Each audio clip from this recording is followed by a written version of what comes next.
السلام عليكم ورحمة الله وبركاته. حمدا لمن خلق الإنسان وعلمه البيان، والصلاة والسلام على رسول الله وعلى آله حزب الله وأصحابه جند الله، وبعد. فقد قال الله تعالى في القرآن العظيم والفرقان المجيد: أعوذ بالله من الشيطان الرجيم، بسم الله الرحمن الرحيم. إن الدين عند الله الإسلام.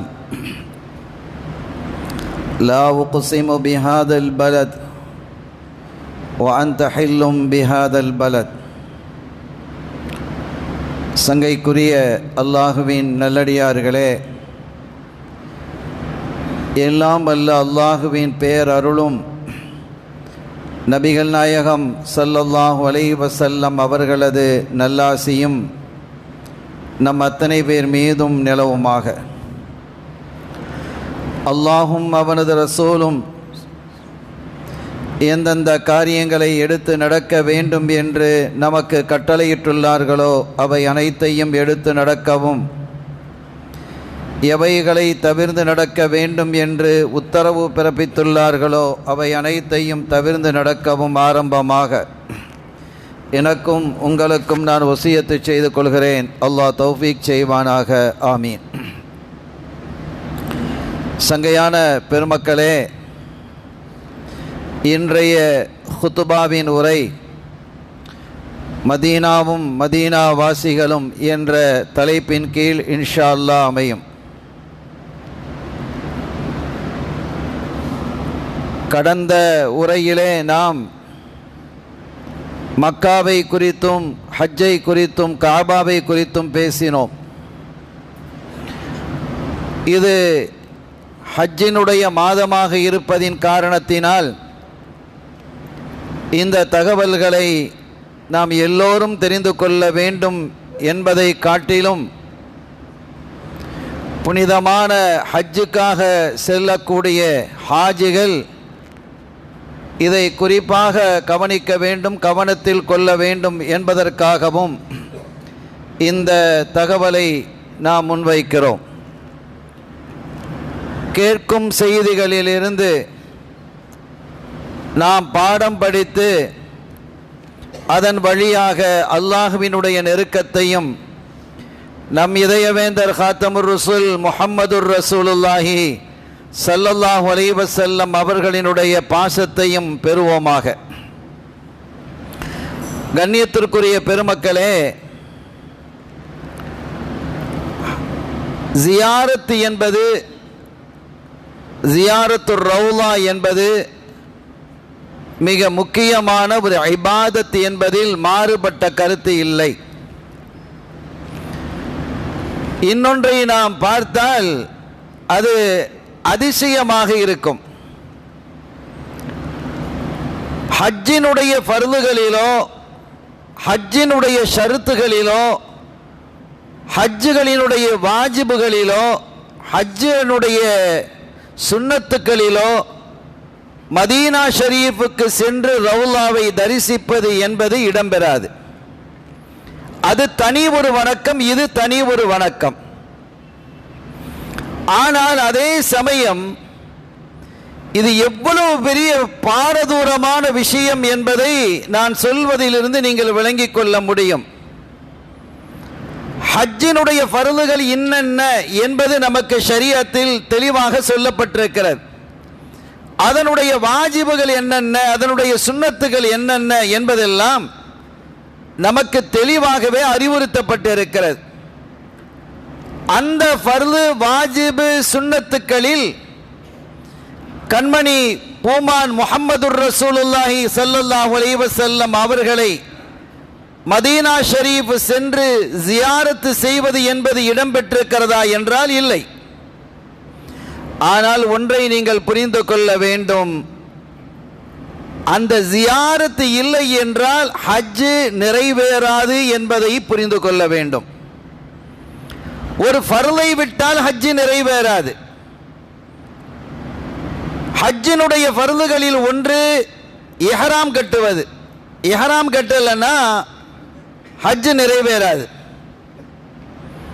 தவாபு செய்ய வேண்டும். தவாபு செய்யலைன்னா ஹஜ் நிறைவேறாது. சாய் செய்யலைன்னா ஹஜ் நிறைவேறாது.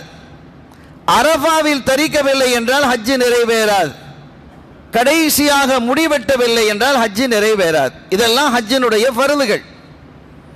இனி மினாவில் தங்குவது, முஸ்தலிஃபாவில் தங்குவது, கல்லெறிவது, இவைகள் எல்லாம் வாஜிபு.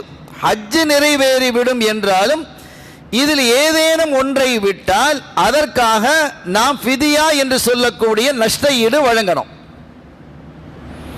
சரி, இவைகளில் எதுவுமே இடம்பெறாத கண்மணி ஸல்லல்லாஹு அலைஹி வஸல்லம் அவர்களை ஜியாரத்து செய்யவில்லை என்றால் ஹஜ் கூடாது என்று சொல்ல முடியுமா என்றால் சொல்ல முடியும். அது நிறைவேறாமல் போகும். அருள் நபி ஸல்லல்லாஹு அலைஹி வஸல்லம் அவர்களினுடைய அன்பு வார்த்தை, அழகான வார்த்தையை, ஒரு பக்கத்தில் அது எச்சரிக்கையும் கூட. அவர்கள் சொல்லக்கூடிய அந்த வார்த்தையை நீங்கள் கவனியுங்கள். மன் ஹஜ்ஜ வலம் யஸுர்னி, ஒரு மனிதர் ஹஜ்ஜுக்கு வந்து ஹஜ் செய்து என்னை ஜியாரத்து செய்யவில்லை என்றால் ஃபக்கத் ஜஃபானி, அவர் என்னை வெறுத்தவர் என்கிறார்கள். ஸல்லல்லாஹு அலைஹி வஸல்லம் அவர்களை வெறுத்துட்டு ஹஜ் என்ன, தொழுகை என்ன, நோன்பு என்ன, ஒன்றும் கூடாது. ஈமானினுடைய அடிப்படையே கண்மணி முஹம்மதுர் ரசூலுல்லாஹி ஸல்லல்லாஹு அலைஹி வஸல்லம் அவர்கள் தான். ஒரு முஸ்லீமுக்கும் முஸ்லீம் அல்லாத ஒரு மனிதனுக்கும் இடையிலே வித்தியாசமாக இருப்பது லா இலாஹ இல்லல்லாஹ் அல்ல, முஹம்மதுர் ரசூலுல்லாஹ் தான். ஏன்னா பிற மதத்தவர்களும் கூட இறைவனை ஏற்றுக்கொண்டிருக்கிறார்கள்.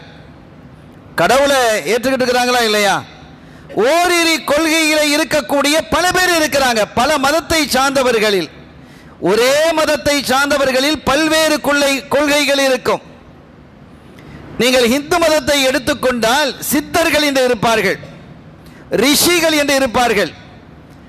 அவர்கள் ஏக இறைவனை மட்டுமே வழங்குவார்கள். அவர்களிடத்தில் சிலை வணக்கம் இருக்காது. ஆக அவர்களிடத்தில் என்ன இருக்கிறது என்றால் லா இலாஹ இல்லல்லாஹ் இருக்கிறது. என்னது இல்லை? முஹம்மதுர் ரசூலுல்லாஹ் இல்லை. ஆக யாரிடத்தில் முஹம்மதுர் ரசூலுல்லாஹ் இருக்கிறதோ அவர்கள் தான் முஸ்லிம்களாக ஆக முடியும். அதே போன்று முஹம்மதுர் ரசூலுல்லாஹ் எப்போது இல்லையோ அவர்கள் என்ன வணக்கங்கள் செய்தாலும் அது மக்பூலாக ஆகாது. இது அடிப்படை இல்லையா? இப்ப இந்த ஹதீஸை நீங்கள் பாருங்கள். மன் ஹஜ்ஜ வலம் யஸுர்னி, ஹஜ் செய்து எவர் என்னை ஜியாரத்து செய்யவில்லையோ ஃபக்கத் ஜஃபானி, அவர் என்னை வெறுத்தவர் என்கிறார்கள் முஹம்மதுர் ரசூலுல்லாஹி ஸல்லல்லாஹு அலைஹி வஸல்லம் அவர்கள். எனவே இந்த அடிப்படையில் தான் நாம் சொல்லுகிறோம், ஜியாரத்து என்பது ஹஜ்ஜினுடைய ஃபர்ல் அல்ல, அது வாஜிப் அல்ல, சுன்னத் அல்ல, ஹஜ்ஜாகவே அது அமையும். அது ஹஜ்ஜாகவே அமையும் என்பதை நாம் தெளிவாக புரிந்து கொள்ள வேண்டும். அருமையான பெருமக்களே, மக்கா காபாவினுடைய சிறப்புகளை கடந்த உரையிலே நாம் பேசினோம். இந்த உரையில் மதீனா ஷரீஃபையும் அதிலே வாழும் அன்சாரிகளை குறித்தும் சில தகவல்களை சொல்ல இருக்கிறோம். ஸல்லல்லாஹு அலைஹி வஸல்லம் அவர்கள் மக்கா அவர்களை விரட்டுகிறது, வாழ முடியாத ஒரு சூழலை ஏற்படுத்துகிறது. தாயிஃபுக்கு ஹிஜ்ரத் செய்யலாம் என்ற ஒரு எண்ணம் இருந்தது. தாயிஃப் அரவணைக்கவில்லை. அது அல்லாமல் அபிசீனியா போகலாம் என்றால் அங்கு வேறு பிரச்சனை, யமனுக்கு போகலாம் என்றால் வேறு பிரச்சனை. இன்னொரு வாய்ப்பும் அவர்களுக்கு அல்லாஹ்வால் தரப்படுகிறது, நீங்கள் பஹ்ரைன் செல்லலாம் என்று. பஹ்ரைன் செல்வதற்கும் தாயிஃப் செல்வதற்கும் அபிசீனியா செல்வதற்கும் ஸல்லல்லாஹு அலைஹி வஸல்லம் அவர்களுக்கு அனுமதி வழங்கப்படுகிறது. ஸல்லல்லாஹு அலைஹி வஸல்லம் அவர்கள் அதையெல்லாம் விடுத்து, அவர்கள் அல்லாஹ் தான் சொன்ன இதையும் மதீனா ஷரீஃபையும் அல்லாஹ் சொல்லுகிறான், இவைகளில் ஒன்றை தேர்வு செய்யுங்கள் என்று. ஸல்லல்லாஹு அலைஹி வஸல்லம் அவர்கள் மதீனா ஷரீஃபை தேர்வு செய்கிறார்கள். தாயிஃப் அவர்களை அரவணைக்கவில்லை. பிறந்த நகராக இருக்கக்கூடிய இந்த மண்ணில் சிறந்த உயர்ந்த மண் மக்கத்துல் முக்கர்ரமா, அரவணைக்கவில்லை. மதீனா ஷரீஃப் தன்னுடைய இரு கரங்களாலும் கண்மணி நாயகம் ஸல்லல்லாஹு அலைஹி வஸல்லம் அவர்களை அரவணைத்துக் கொண்ட வரலாறை நாம் பார்க்கிறோம். கண்ணியத்திற்குரிய பெருமக்களே, இந்த மதீனா ஷரீஃபை குறித்த சிறப்புகளை அருள் நபி ஸல்லல்லாஹு அலைஹி வஸல்லம் அவர்கள் ரொம்ப விரிவாக பேசுறாங்க, நிறைய இருக்கிறது. நாம் சுருக்கமாக இந்த உள்ள நேரத்தில் குத்பாவுக்கான உரைக்கான இந்த நேரத்தில் மிக சுருக்கமாக நாம் பேச இருக்கிறோம். அவர்கள் ஒரு கட்டத்தில் ஒரு பிரார்த்தனையை வைக்கிறார்கள். யா அல்லாஹ், இப்ராஹிம் அலைஹிஸ்ஸலாம் அவர்கள் மக்காவை ஹரமாக ஆக்கினார்கள். மக்காவிற்காகவும் மக்காவிலே வாழக்கூடிய மக்களுக்காகவும் அங்கே வரக்கூடிய மக்களுக்காகவும் பிரார்த்தித்தார்கள். அதனுடைய உணவிலே பரக்கத்து செய்வாயாக என்று கேட்டார்கள். அங்கே கனி வளங்களை கொண்டு வந்து கொட்டுவாயாக என்று கேட்டார்கள். அதுபோன்று நான் மதீனாவிற்கு கேட்கிறேன் என்கிறார்கள். இறைவா, நீ அந்த மதீனாவிற்கு தாராளமாக தருவாயாக, இந்த மதீனா ஷரீஃபை நான் ஹரமாக ஆக்குகிறேன் என்றார்கள். ஸல்லல்லாஹு அலைஹி வஸல்லம் மதீனாவை ஹரமாக்குனாங்க. அதனுடைய முத்து அள்ளி கொடுத்தல், முகந்து எடுத்தல், இந்த நிறுவை இருக்கிறது அல்லவா, இதில் எல்லாம் பரக்கத்தை செய்வாயாக. ஃபீ முத்தினா வ சாயினா, அளவு நிறுவைகளிலே எங்களுக்கு பரக்கத்தை செய் என்று அவர்கள் கேட்டார்கள் ஸல்லல்லாஹு அலைஹி வஸல்லம். அதே மாதிரி நாங்கள் மக்காவை நேசிக்கிறோம், அது போன்ற ஒரு நேசத்தை மதீனாவிற்கும் மதீனாவையும் நேசிப்பதற்கு எங்களுக்கு பாக்கியம் செய்வாயாக என்று கேட்டார்கள். கேட்டதோடு நிக்கல, அடுத்த ஒன்றை சொல்றாங்க பாருங்க. இப்ராஹிம் அலைஹிஸ்ஸலாம் அவர்கள் மக்காவினுடைய அந்த உணவிலே பரக்கத்து செய்வாயாக என்று கேட்டார்கள். மக்காவை எங்களுக்கு நேசமாக்கு என்று கேட்டார்கள். நானும் அதை கேட்கிறேன். தன்னுடைய பெயரையே சொல்றாங்க, அன்ன முஹம்மதன் ஸல்லல்லாஹு அலைஹி வஸல்லம். அவங்க அப்படி சொல்றாங்க, அப்தக வ நபியக வ ரசூலக, உன்னுடைய நபியாக, உன்னுடைய ரசூலாக, உன்னுடைய அடிமையாக இருக்கக்கூடிய இந்த முஹம்மத் ஸல்லல்லாஹு அலைஹி வஸல்லம், ஸல்லல்லாஹு அலைஹி வஸல்லம் சொல்றாங்க அல்லாஹ் இடத்துல, தஆக லி அஹ்லில் மதீனா, உன்னிடத்தில் அவர் மதீனா வாசிகளுக்காக துஆ செய்கிறார். பிமித்லி மா தஆக பிஹி இப்ராஹிம் அலைஹிஸ்ஸலாம் லி அஹ்லி மக்கா, மக்கா வாசிக்கு இப்ராஹிம் அலைஹிஸ்ஸலாம் அவர்கள் எப்படி துஆ செய்தார்களோ அதுபோல என்று கேட்டுட்டு, யதுஉக அன் துபாரிக லஹும் ஃபீ சாஇஹிம் வ முத்திஹிம் வ ஃபீ திமாரிஹிம், இப்ராஹிம் அலைஹிஸ்ஸலாம் அவர்கள் இங்கே மக்காவிலே இருக்கக்கூடிய அளவு நிறுவைகளிலே நீ பரக்கத்தை செய்வாயாக, அதனுடைய கனி வர்க்கங்களில் பரக்கத்தை செய்வாயாக என்று கேட்டார்களே, அதுபோன்று நான் கேட்கிறேன். அதை நேசிக்க வேண்டும் என்று கேட்டார்களே, அதையும் நான் கேட்கிறேன் என்று சொல்லிவிட்டு, அல்லது அதே மாதிரி அல்லது அதை விட அதிகமாக நீ செய்வாயாக, அந்த மஹப்பத் அதிகமாக தான், அந்த அளவு நிறுவைகளை இன்னும் அதிகமாக பரக்கத்தை அதிகமாக்கு என்று கேட்டார்கள். வல்லலம் கண்மணி முஹம்மதுர் ரசூலுல்லாஹி ஸல்லல்லாஹு அலைஹி வஸல்லம் அவர்கள், உமிர்து பி கரியத்தின் தஅகுலுல் குரா, எனக்கு ஒரு ஊருக்கு ஹிஜ்ரத் செய்யுமாறு ஏவப்பட்டது, ஒரு ஊருக்கு ஹிஜ்ரத் செய்யுமாறு எனக்கு ஏவப்பட்டது. யகூலு, அது எப்படிப்பட்ட ஊர் தெரியுமா? கிராமங்கிறாங்க. அந்த டைம்ல அது கிராமமா இருந்தது. அது எத்தகைய கிராமம் தெரியுமா? அது யகுலுல் குரா, பிற ஊர்களை எல்லாம் கிராமங்களை எல்லாம் அது விழுங்கிவிடும். அப்படி ஒரு கிராமம் உலகத்தில் எந்த பகுதியிலும் இல்லையே, அப்படிப்பட்ட ஒரு ஊருங்கிறாங்க. அத மாதிரி ஒரு ஊர் உலகத்திலே இல்லை என்கிறார்கள். மதீனா ஷரீஃபுக்கு நிகராக இன்னொரு ஊர் இல்லை என்கிறார்கள். மக்காவும் இல்லையா என்றால் மக்காவும் இல்லை. மக்கா மகத்தான ஊர். கண்மணி முஹம்மதுர் ரசூலுல்லாஹி ஸல்லல்லாஹு அலைஹி வஸல்லம் அவர்களுக்கு மிக பிரியமான ஊர். தன்னுடைய நேசன் அல்லாஹ்வினுடைய காபா இருக்கக்கூடிய ஊர். அந்த ஊரை விட்டும் பிரிய மனம் இல்லாமல் தான் மதீனா ஷரீஃபுக்கு பிரிந்து வந்தார்கள் என்பது நமக்கு தெரியும். அது சம்பந்தமான ஒரு தகவலை நான் உங்களுக்கு சொல்லுவேன். ஸல்லல்லாஹு அலைஹி வஸல்லம் மதீனா ஷரீஃபுக்கு வர்றாங்க ஹிஜ்ரத். சௌர் குகையிலே 3 நாள் தங்கி இருக்கிறாங்க. அப்படி தங்கி இருக்கும் பொழுது இந்த எதிரிகளினுடைய நடமாட்டங்கள் இருக்கிறது, அதெல்லாம் நீங்கிடுச்சுன்னு தெரிந்து மதீனா ஷரீஃபுக்கு சௌர் குகையிலிருந்து வெளியே வர்றாங்க. மதீனா ஷரீஃப் இந்த பக்கம் இருக்குதுன்னு வைங்க, இங்கே போனோம். அப்படி போகாம மக்காவை நோக்கி போறாங்க. மக்காவை நோக்கி அவர்கள் செல்லுகிறார்கள் என்றால் எந்த அளவிற்கு அவர்கள் மக்காவை நேசித்திருப்பார்கள் என்பது புரிய முடிகிறதா இல்லையா? அப்போ ஸல்லல்லாஹு அலைஹி வஸல்லம் அவர்களுடைய முபாரக்கான திரு கரத்தை சித்திக் நாயகம் ரலியல்லாஹு தஆலா அவர்கள் பிடித்து, யார சொல்லலாம், நாம் செல்ல வேண்டிய பகுதி இங்கல்லவா இருக்கிறது என்று சொன்னாங்க. நீங்க திரும்பவும் மக்காவுக்கே போறீங்களா, இங்கெல்லாம் இருக்கு அப்படின்னு அழைச்சிட்டு வந்தாங்க. அப்போ ஒரு துவா செய்றாங்க பாருங்க, ஒரு அழகான ஒரு துவா. அல்லாஹும்ம அக்ரஜ்தனி அல்லாஹும்ம அக்ரஜ்தனி மின் பலதின் உஹிப்புஹு. இந்த உலகில் எந்த ஊரை நான் அதிகம் நேசிக்கிறேனோ அந்த ஊரிலிருந்து இறைவா என்னை நீ வெளியாக்கி விட்டாய். அப்ப ரசூல் ஸல்லல்லாஹு அலைஹி வஸல்லம் அதிகம் நேசிச்ச ஊர் எது? மக்கான்னு தெரியுதா இல்லையா? அல்லாஹும்ம அக்ரஜ்தனி மின் பலதின் உஹிப்புஹு. எந்த ஊரை நான் அதிகம் நேசித்தேனோ அந்த ஊரிலிருந்து என்னை நீ வெளியாக்கி விட்டாய். காரணம் என்ன? தன்னுடைய நேசனுடைய இல்லம் அங்கே இருக்கிறது, பைத்துல்லா இருக்கிறது. அப்ப அதை தானே அவங்க அதிகமா நேசிக்கணும் இல்லையா? உண்மையான நேசம் என்றால் என்ன? தன்னுடைய நண்பனுக்கு உள்ள உரியது, தன் நண்பனை நேசிப்பது, தன் நண்பனுக்கு உரியதை நேசிப்பது, இதுதானே உண்மையான மஹப்பத். அதனால அவங்க சொல்றாங்க, அல்லாஹும்ம அக்ரஜ்தனி மின் பலதின் உஹிப்புஹு. எந்த ஊரை நான் அதிகம் நேசித்தேனோ அந்த ஊரிலிருந்து என்னை நீ வெளியாக்கி விட்டாய். மக்கா தான் அவங்க அதிகமா நேசிச்ச ஊர். அடுத்தது சொல்றாங்க பாருங்க, ஃபாஸ்கின்னி ஃபீ பலதின் துஹிப்புஹு அவ் கமா கால அலைஹிஸ்ஸலாத்து வஸ்ஸலாம். எந்த ஊரை நீ அதிகம் நேசிக்கிறாயோ அந்த ஊரில் என்னை வாழச் செய்யுங்கிறாங்க.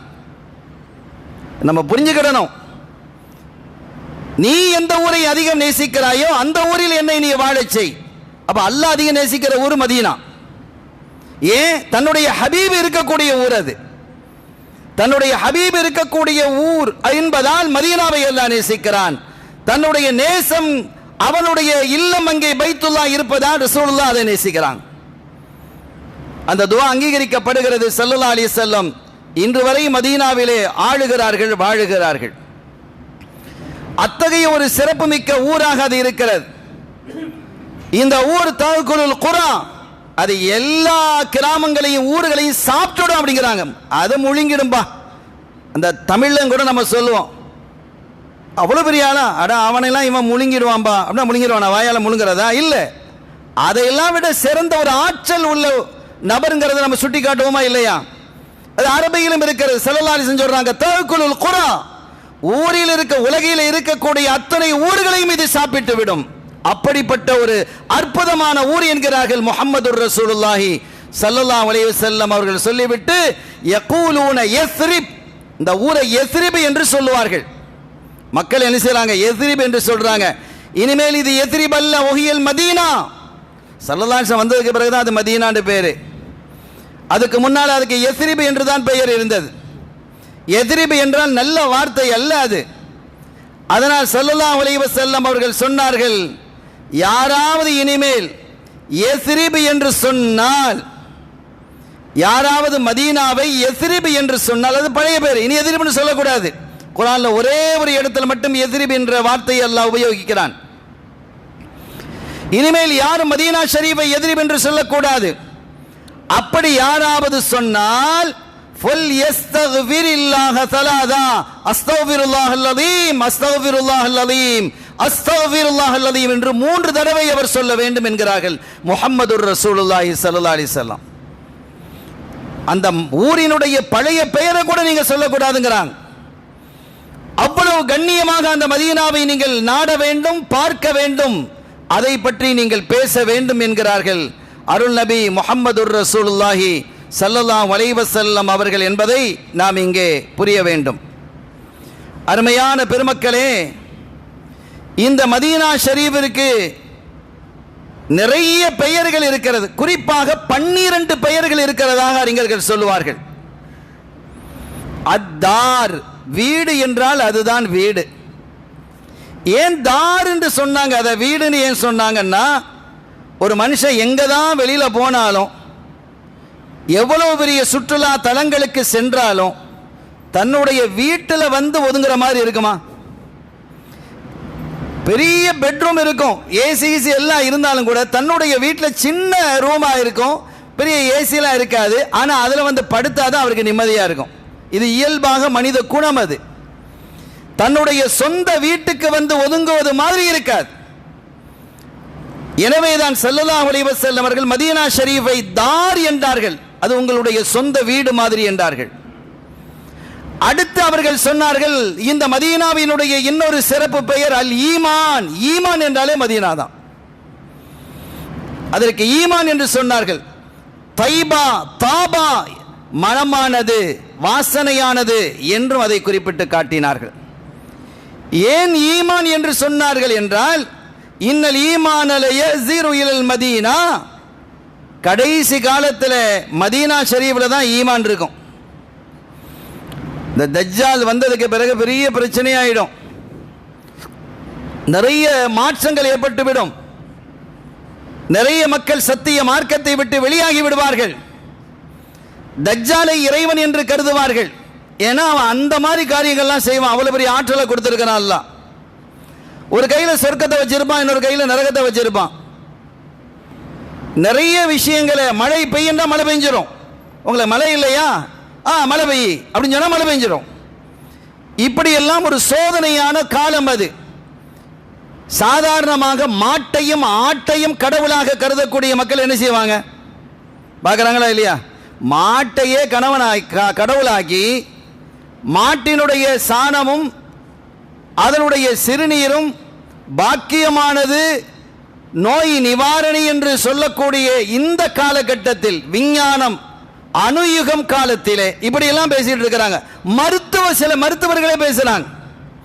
அரசியல் சார்ந்த மருத்துவர்கள் தங்களுடைய அரசியல் இருப்பை தக்க வைத்துக் கொள்ள வேண்டும் என்பதற்காக இப்படியெல்லாம் பேசுறது எவ்வளவு அசிங்கமாக இருக்கிறது. இதையெல்லாம் அப்ப அதனுடைய மாட்டினுடைய சாணத்தையும் சிறுநீரையுமே புனிதம் என்று கருதினால் அந்த மாட்டை எப்படி கருதுவாங்க? இப்ப மழையவே பெய்ய செய்யலாம். இப்ப அவனை கடவுளை ஏற்றுக்கொள்றதுக்கு இந்த மக்களுக்கு என்ன கஷ்டம் இருக்க போகுது? இப்படியான ஒரு நிலையில் உலகெங்கிலும் இஸ்லாத்தை விட்டு மக்கள் கூட்டம் கூட்டமாக வெளியேறி கொண்டு இருக்கக்கூடிய காலகட்டத்திலே மதீனா ஷரீஃப் அசைந்து கொடுக்காது ஈமானை விட்டும். அங்கே தங்களுடைய ஈமானை பாதுகாத்துக் கொள்ள வேண்டும் என்று கருதக்கூடியவர்கள் எல்லாம் மதீனா ஷரீஃபை நோக்கி வருவார்கள். மதீனாவில ஈமான் ஒதுங்கிவிடும். எப்படி ஒதுங்கும் தெரியுமா? ஒரு பாம்பு தன்னுடைய பொந்துக்குள்ளே எப்படி போய் உள்ளே நுழைந்து பக்குவமாக உட்கார்ந்து கொள்கிறதோ அதுபோன்று ஈமான் மதீனாவில் பாதுகாப்பாக இருக்கும் என்கிறார்கள் கண்மணி முஹம்மதுர் ரசூலுல்லாஹி ஸல்லல்லாஹு அலைஹி வஸல்லம் அவர்கள். மா பைன பைத்தி வ மிம்பரி ரௌதத்தும் மின் ரியாதில் ஜன்னா, என்னுடைய வீட்டுக்கும் என்னுடைய மிம்பருக்கும் இடையிலே சொர்க்கத்தினுடைய பூங்கா இருக்கிறது என்றார்கள். சொர்க்கத்தினுடைய அந்த ரௌலா எங்கே இருக்கிறது என்றால், என்னுடைய ரௌலா என்னுடைய வீட்டுக்கும் சல்லல்லாஹு அவங்க அடங்கி இருக்கிறாங்கல்ல, அதான் அவங்க வீடு, அவங்களுடைய வீட்டுக்கும் அவங்களுடைய மிம்பருக்கும் இடையிலே இருக்கிறது. அந்த மிம்பரினுடைய தூண்கள் கவாயிம மிம்பரி ரவாத்திபு பில் ஜன்னா, அந்த மிம்பரினுடைய தூண்கள் எங்கே நெட்டப்பட்டிருக்கிறது என்றால் சுவனலோகத்திலே நெட்டப்பட்டிருக்கிறது என்கிறார்கள் அருள் நபி முஹம்மதுர் ரசூலுல்லாஹி ஸல்லல்லாஹு அலைஹி வஸல்லம் அவர்கள். மதீனா ஷரீஃபிலே உள்ள ஒரு பல மலைகள் இருக்கிறது. சிறப்பு மிகுந்த மலை உஹத். உஹது மலைங்கிறமில்ல, உஹுத். இந்த உஹது மலையை குறித்து ஸல்லல்லாஹு அலைஹி வஸல்லம் அவர்கள் சொல்லுகிறார்கள், யுஹிப்புனா வ நுஹிப்புஹு, அந்த மலை நம்மை நேசிக்கிறது, நாம் அதை நேசிக்கிறோம். இதா ஜிதுமுஹு ஃபகுலு மின் ஷஜரிஹி வலு மின் அல்லாஹிஹி, நீங்க அந்த உஹது மலைக்கு நீங்க வந்தீங்கன்னா அதில் இருக்கக்கூடிய ஏதாவது மரங்கள் செடிகள் இருந்தால் அதுலேருந்து எடுத்து சாப்பிடுங்கிறாங்க. நீங்கள் தைரியமாக சாப்பிடுங்க, அதனுடைய புற்பூண்டுகளாக இருந்தாலும் பரவாயில்லை. அந்த மலையில் ஏதாவது முளைத்திருந்தால் அதை நீங்கள் சாப்பிடுங்கள் என்கிறார்கள் முஹம்மது ரசூலுல்லாஹி ஸல்லல்லாஹு அலைஹி வஸல்லம். அது உங்களுக்கு நோய் நிவாரணியாகத்தான் இருக்கும், பரக்கத்தாகத்தான் இருக்கும். இதை சாப்பிடலாமா சாப்பிடக்கூடாதா, இது என்ன இலைன்னு தெரியலையே, இது என்ன மரம் தெரியல, யோசிப்போமா இல்லையா? அப்படிலாம் நீங்கள் இதில் யோசிக்க தேவையில்லை. இந்த மலையில் எது முளைத்தாலும் அதை நீங்க சாப்பிடுங்க என்று சொல்லக்கூடிய அளவிற்கு மதீனா ஷரீஃபிலே இருக்கக்கூடிய அந்த மலைக்கு தனி அந்தஸ்து இருக்கிறது. ஒரு சமயம் சஹாபிகள் மதீனா ஷரீஃபில் சரதாசங்களோட போய்கிட்டே இருக்கிறாங்க.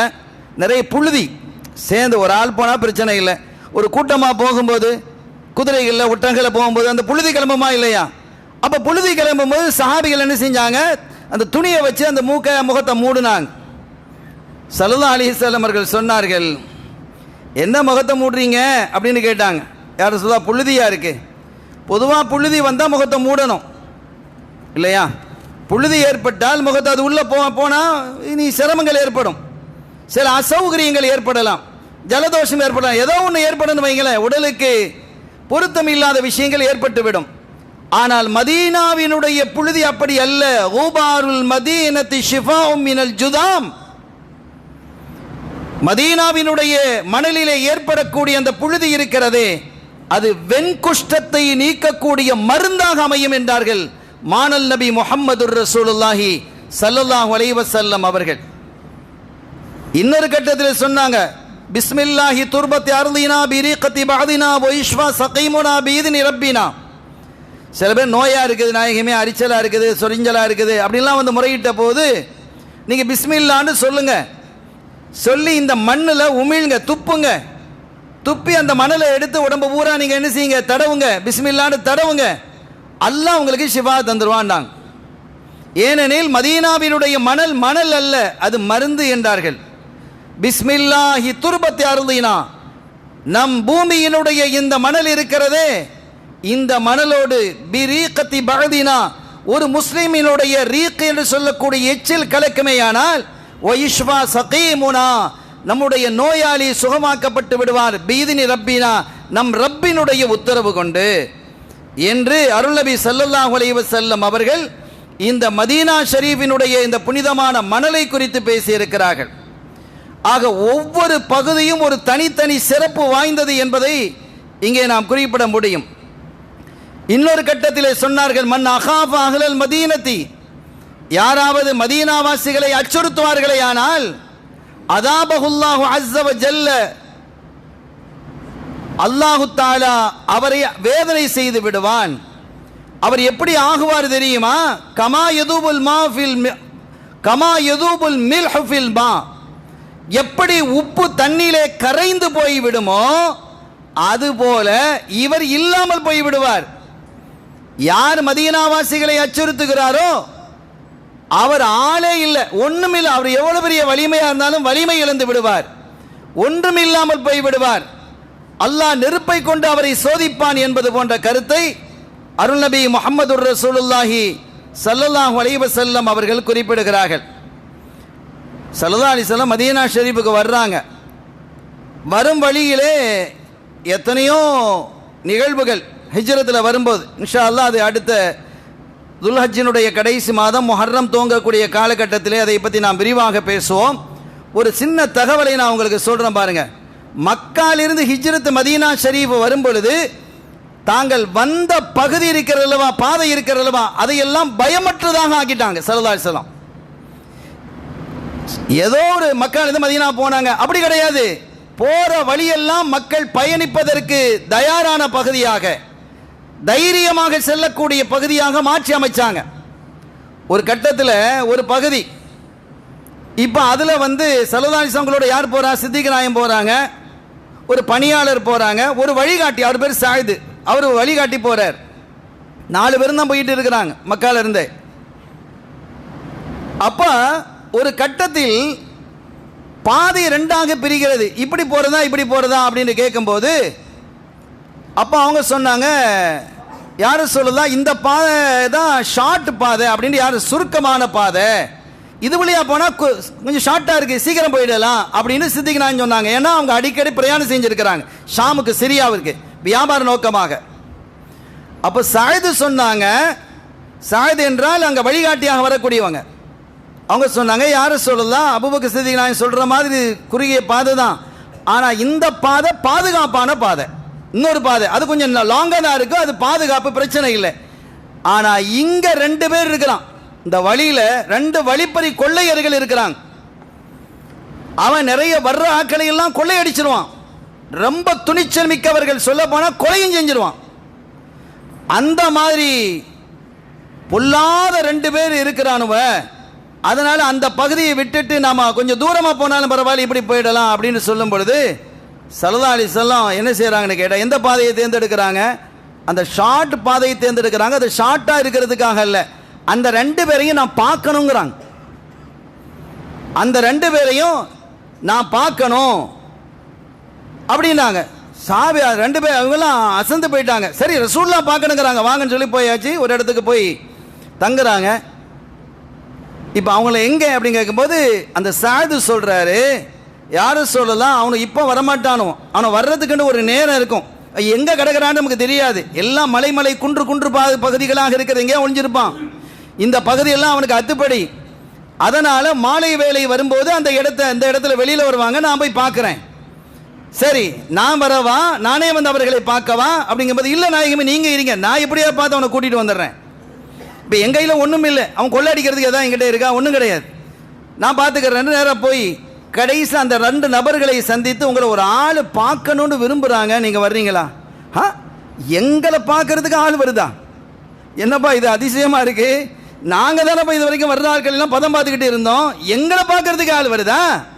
ஆமாம் உங்களை பார்க்கணும்னு சொல்லி தான் அந்த பாதையாக இருந்தும் கூட இல்லை இந்த 2 பேரையும் நான் பார்த்தே ஆகணுன்ட்டாங்க. அது யாருப்பா அது? நீ வந்தே பாரு, பார்க்கத்தான் வேணும், ஒரு அதிசயமாக இருக்குது என்று அந்த 2 பேரையும் வரப்படுது. ஸல்லல்லாஹு அலைஹி வஸல்லம் அவங்களோட வந்து இவங்க தான் அப்படின்னோடனே அப்படியே பார்த்து திகைச்சு நிற்கிறான். ஏன்பா இந்த மாதிரி வேலை நீங்கள் பார்க்குறீங்க? நான் அல்லாஹ்வுடைய தூதர், உங்களுக்கு பணம் தானே வேணும், உங்களுக்கு செல்வம் தானே வேணும், நீங்கள் நிறைவாக வாழணும். நான் ஒரு ஆளை சொல்கிறேன், அவன்கிட்ட நீங்கள் கேட்டால் உடனே தருவான், நீங்கள் என்ன கேட்டாலும் தருவான். அப்போ அவங்க 2 பேரும் பார்த்தாங்க, அப்படியா, நீங்கள் எவ்வளவு கேட்டாலும் தருவான், என்ன கேட்டாலும் தருவான். அப்புறம் ரொம்ப லேசாக போச்சே, நாங்கள் எதுக்கு கொள்ளையடிக்கணும்? அதை தானே நானும் சொல்கிறேன், நீ எதுக்கு கொள்ளையடிக்கிறா? நீ கேட்கறதெல்லாம் தர்றதுக்கு ஒரு ஆள் நான் காட்டி தந்துடுறேனே. 2 பேரும் சரண்டர் ஆகிட்டானோ. அது யார்? ஸல்லல்லாஹு அலைஹி வஸல்லம் இப்போ என்ன செஞ்சாங்க, ஆயத்துக்களை ஓதி காட்டினாங்க, தான் யாருன்னு சொன்னாங்க, ஆகிரத்தினுடைய நிலைமை பாக்கியம் என்னங்கிறத சொன்னாங்க, இந்த துனியா எப்படி அழிந்து போகும் என்பதையும் சொன்னாங்க. அப்படி கேட்டு அரண்டு போயிட்டு அவர் 2 பேரும் இஸ்லாத்தை ஏற்றுக்கிட்டு அவங்க சொன்னாங்க, யாரும் சொல்ல நாங்கள் இங்கே இருக்கிறோம், இந்த பாதையில் இனிமேல் யார் போனாலும் அவருக்கு நிம்மதியாக போனால் யாரும் அவங்களை இடையூறு செய்ய முடியாது. ஸல்லல்லாஹு அலைஹி வஸல்லம் இந்த பாதையை ஒழுங்குபடுத்துகிறாங்க. சொர்க்கத்தினுடைய பாதையை நமக்கு வகுத்து தந்த ஸல்லல்லாஹு அலைஹி வஸல்லம் மக்காவிலிருந்து மதீனாவிற்கு செல்லக்கூடிய பாதையையும் பயமற்றதாக ஆக்கி வைத்தார்கள். கமீம்ன்ற ஒரு இடம், அதை தாண்டி போகும்போது கமீம்ன்ற ஒரு இடம், அதில் புரைதாங்கிறவர் ஒருத்தர் வர்றார். அவர் வந்து பார்க்குறாரு, நீங்கள் யார்? நான் அல்லாஹ்வின் தூதர். ஸல்லல்லாஹு அலைஹி வஸல்லம் அவங்களுக்கு போதனை செய்ய செய்ய அவருடைய உள்ளத்திலே மாற்றம் ஏற்பட்டு அவங்க சொன்னாங்க, யாரும் சொல்லலாம் நான் இஸ்லாத்தை ஏற்றுக்கிறேன், நான் மட்டுமில்லை, இந்த பாக்கியம் என்னுடைய சமூகத்தை சார்ந்த 80 குடும்பத்தார்கள் இருக்கிறாங்க, 80 குடும்பத்தார்கள் இருக்கிறாங்க, அவங்களுக்கு இந்த பாக்கியம் கிடைக்கணும் இந்த பகுதியில் என்று சொல்லிவிட்டு, அப்போ நாங்கள் வரவா, நீங்கள் வரவான நாயகமே, நான் அவ்வளோ பேரையும் கூட்டிகிட்டு வர்றேன் என்று அந்த 80 குடும்பத்தாரையும் கூட்டிகிட்டு வரும்போது இஷாவுடைய நேரம், அவ்வளவு பேரும் இஸ்லாத்தை ஏற்றுக்கொண்டார்கள். ஸல்லல்லாஹு அலைஹி வஸல்லம் அவர்கள் இஷாவை ஜமாத்தாக தொழ வச்சாங்க. மதீனாவாசிகளுக்கு கூட அது கிடைக்கல. முதல் ஜமாத், ஸல்லல்லாஹு அலைஹி வஸல்லம் ஜமாத்தை நிறைய தொழுதிருக்கிறாங்க மன்சாரிகள், ஆனால் முதலாவதாக ஸல்லல்லாஹு அலைஹி வஸல்லம் அவர்களுக்கு பின்னால் நின்று ஜமாத்தாக தொழக்கூடிய வாய்ப்பை அந்த கமீமில் உள்ள அந்த கோத்திரத்தார் பெறுகிறார்கள், அந்த 80 குடும்பத்தாரும். இப்படி அந்த பகுதி முழுவதும் பயமற்றதாக ஆக்கி வைத்தார்கள் ஸல்லல்லாஹு அலைஹி வஸல்லம். மதீனா ஷரீஃப் வந்த போது நம்ம எல்லாருக்கும் தெரியும், எல்லா அன்சாரிகளும் எங்கள் வீட்டில் வந்து தங்குங்க, எங்கள் வீட்டில் தங்குங்க, எங்கள் வீட்டில் தங்குன்னு கெஞ்சுறாங்க. ஸல்லல்லாஹு அலைஹி வஸல்லம் ஒட்டகத்தை அவுத்து விட்டுட்டாங்க, அது யார் வீட்டு முன்னால் படுக்குதோ அவங்க வீட்டில் தங்கிறது அப்படின்னு முடிவு செஞ்சுட்டாங்க. இது எல்லாம் நமக்கு தெரியும். அந்த ஒட்டகம் அபு அய்யூப் அல் அன்சாரி ரலியல்லாஹு தஆலா அன்ஹு அவர்களுடைய இல்லத்துக்கு முன்னால் போய் படுத்தது, இது நமக்கு தெரியுமா இல்லையா? இது நமக்கு தெரியும். அபு அய்யூப் அல் அன்சாரி ரலியல்லாஹு தஆலா அன்ஹு அவர்களுடைய வீட்டுக்கு முன்னால் போய் அந்த ஒட்டகம் படுத்து கொண்டது. உண்மையிலேயே அந்த வீடு என்ன வீடு அப்படின்னு கேட்டால், பல 100 வருஷங்களுக்கு முன்பாக அந்த பகுதியிலே துப்பா என்ற ஒரு மன்னர் இருந்தார். அவர் வந்து நாடு பிடிக்கிறவர், உலகம் முழுவதையும் தன்னுடைய கையின் கீழ் ஆட்சியின் கீழ் கொண்டு வர வேண்டும் என்று விரும்பியவர் துப்பா மன்னர். அவர் மதீனாவை வந்து பிடிக்கும் போது பிடிக்க முடியல. இதில் பெரிய வேடிக்கை என்னன்னா, காலையில் பூரா சண்டை மதீனாவாசி, ஆனால் இவருடைய படை வலிமையான படை, காலையில் பூரா சண்டை நடக்குது, ராத்திரி சண்டை போட மாட்டாங்க அன்றைய காலத்தில். இன்றைய காலமே அது என்ன சமமாக இருந்தாலும் மிஸ்ஸில் அனுப்புகிறான். அன்றைய காலத்தில் அது ஒரு முறை இருந்தது, இரவு சூரியன் அஸ்தமித்து விட்டால் சண்டை நின்றுடும், ராத்திரி நேரம் இருக்கும், மதீனாவாசிகள்லாம் உணவு கொடுத்து விடுறாங்க, சாப்பாடு கொடுத்து விடுறாங்க. விருந்தாளியா வந்திருக்கிறதுலாம் ஊரை பிடிக்கிறதுக்கு வந்திருக்கிறான், அழிக்க வந்திருக்கிறான், அவனுக்கு சாப்பாடா. மன்னர் பார்த்தாரு, என்னடா இது வித்தியாசமாக இருக்குது, சாப்பாடு கொடுத்து விடுறான், விஷம் வச்சிருக்க போகிறானா அப்படின்ட்டு. அப்போ அங்கிருந்த 400 அறிஞர்கள் வேதத்தை படித்த உலமாக்கள் சொன்னாங்க, ஒருபோதும் இந்த மக்கள் செய்ய மாட்டார்கள், இந்த மக்களுடைய தன்மை இப்படி என்று சொல்லி அந்த மதீனாவினுடைய சிறப்பை சொல்லிவிட்டு அது குறித்து வேதங்களில் என்ன சொல்லப்பட்டிருக்கிறது என்பதையும் சொல்லிவிட்டு அவங்க சொன்னாங்க, மன்னரே இந்த ஊரை நாங்கள் இப்போதான் பார்க்கிறோம், ஆனா வேதத்தில் இருக்குது, இப்ப நாங்க பார்த்துட்டு இந்த கடைசியாக வரக்கூடிய நபி இங்க தான் ஹிஜ்ரத் வருவாங்க, அதனால இங்கேயே நாங்க தங்குறோம் என்று சொன்ன பொழுது அந்த மன்னர் என்ன செய்தார் தெரியுமா? ஒரு வீட்டை கட்டி 400 பேருக்கு 4 வீட்டை கட்டி எக்ஸ்ட்ரா ஒரு வீட்டை கட்டி அந்த வீடை ரசூலுல்லாஹ்வுக்கு கட்டினார்.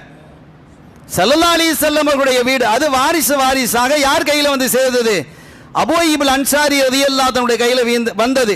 அப்ப அந்த வீடு ரசூலுல்லாஹ்வுடைய வீடு. அதுல தான் யார் இருக்கிற? அபூ அய்யூப் அன்சாரி இருக்கிறாங்களே தவிர அபூ அய்யூப் அன்சாரி ரலியல்லாஹு தன் வீட்டில் யார் இருக்கல்ல? ஸல்லல்லாஹு அலைஹி வஸல்லம் இருக்கல்ல.